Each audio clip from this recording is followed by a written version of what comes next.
Hey everybody, glad to have you back for another Thursday Tips and Tricks. Today I'm going to talk to you about binding. And binding is something that I actually think about as soon as I finish a quilt top. And here's the reason why. A lot of times my quilts get interrupted. I finish the top and I fold it up and I put it off to the side and I think I'm going to get to quilting it and finishing it in a week. But sometimes that week becomes a month. Sometimes that month becomes a year, and sometimes that becomes several years till I get back to a project and actually finish it. So my first tip is today, think about the binding as soon as you get the quilt top finished. If you have an opportunity to make the binding, make it. When I wrap it, I put a label on it. This is a binding that's for this particular quilt. And when I set that quilt off to the side, I am really happy that when I finally get to finishing it, the binding fabric is there. It matters. And if you don't have the opportunity to make the binding, put the piece of fabric that you thought you'd like to use for the project right with the project when you put it off to the side for its turn to be finished. And if you're working with a simple 2-color project, you are going to be so happy that you have the right fabric there and ready for you to produce your binding. Now, let's talk a little bit about how much fabric I need to put with those pieces and how much fabric do I need for the different bindings. Well, it's a little bit of a math equation, but let's talk you through it here. Basically, you are going to have to know how much distance, how much territory you need to cover with your binding strips. And that's pretty easy. You simply measure the edges of your project. This project behind me is square, and each edge is 32 inches. So I take 32 and I multiply it by 4. I need a total of 128 inches of binding length to be able to finish this when the time comes. Now, again, the binding width is something that fluctuates, okay? Generally, 2 1/4 or 2.5 inches. 2.5 inches is probably the most often used binding width, but it can change. If you're working with a heavier weight fabric, what you might want to do is you want to make sure that the width of your binding strip, the width of it is 2.5 inches, maybe even a little wider. If you would like to use lofty batting, you're going to make sure that those binding strips are 2.5 inches. Me, I tend to work with lighter weight fabrics and I tend to like low loft batting. So I drop my number down to 2 1/4. Okay, so we're getting some math. I need 128 inches and I need binding that's going to be, we'll say 2.5 since that's our standard. Then it's just a simple equation. How much fabric do I need to cut to give me what I want? 128 2.5 inch strips. What I need to do is take the number that I need, the 128 inches, the perimeter, and divide it by about 40 inches. And when I do that, 40 inches is the actual width of the fabric. And when I do that, it tells me on a calculator that I'm going to need about 3.5 inch strips. Well, I'm just going to round that up to 4 strips. And when I do that math and I take 2.5 plus 2.5 plus 2.5 plus 2.5, that tells me I need a 10-inch chunk of fabric.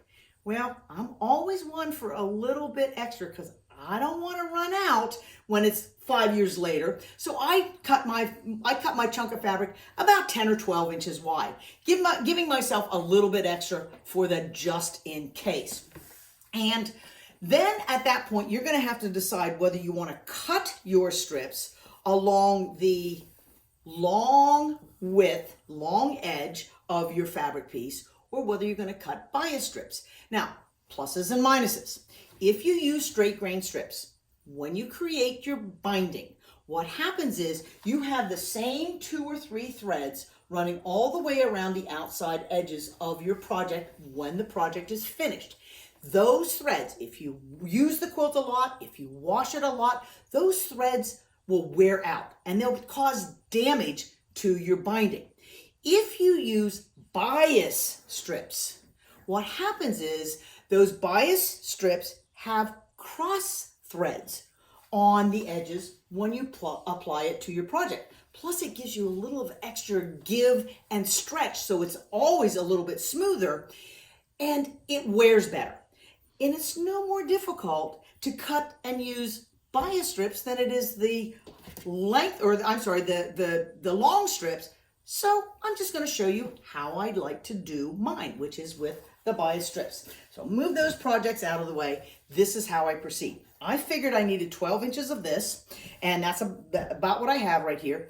First thing I'm going to want to do is open the strip up. Do not cut your binding strips with your fabrics folded right side or wrong sides together.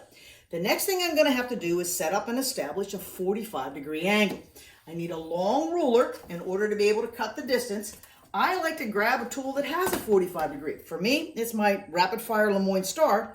And if I put the edge of the tool up against the cut edge of the fabric, right there into the corner, and I lay this up against there, that's going to set up and that's going to establish my 45 degrees. Now, this fabric happens to be wrong side up, but it could be either wrong side up or right side up. It doesn't matter. But if you're, just make sure that you're cutting consistently. So I've got mine wrong side up here.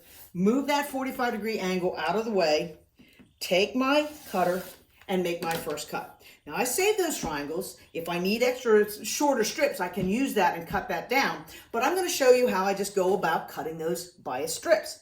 I'm going to use, because this is a smaller project, that 2 1/4 inch width strip that I need. So I'm putting my 2 1/4 inch guideline on my tool against the edge that I just cut and making a bias strip. Slide it down, put the next 2 1/4 inch line on there, make your next strip. And do not panic because they're angled edges. Those angled edges are actually what you want when you join the binding strips together. Now, how many of those strips do I need? Well, I need at least that 128 inches.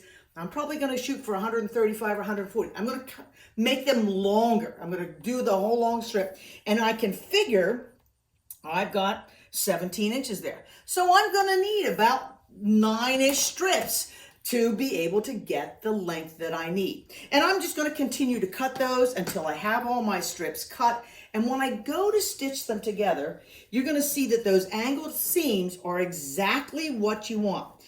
They look a little funny when you put them under the sewing machine, but by attaching your strips one to the next with an angled seam, you simply face them right sides together, and I stagger them so that I'm at about that 1/4 inch mark right there, at what I call the valley.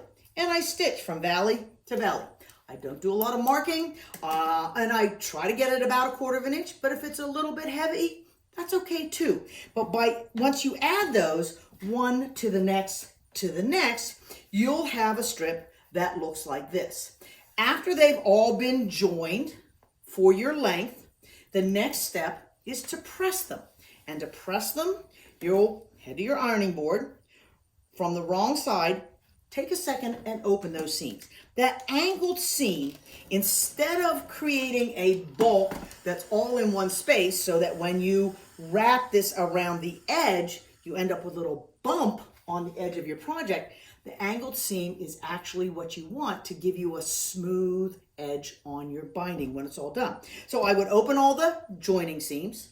Once all the joining seams are pressed open, I'd come back, fold the piece together, raw edge to raw edge, and work my way down all the way till the end until the whole thing is pressed.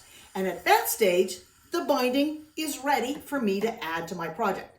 Not enough time to do that today, but if you come back next week, I promise this will be quilted, and I will show you how to take these strips and add them and turn the corners and make a beautiful finish to your project. So I hope that helps. If you've never done bias binding, it's worth knowing how to do. You'll love it in the end. And I'll see you guys all next Thursday. Take care, everybody.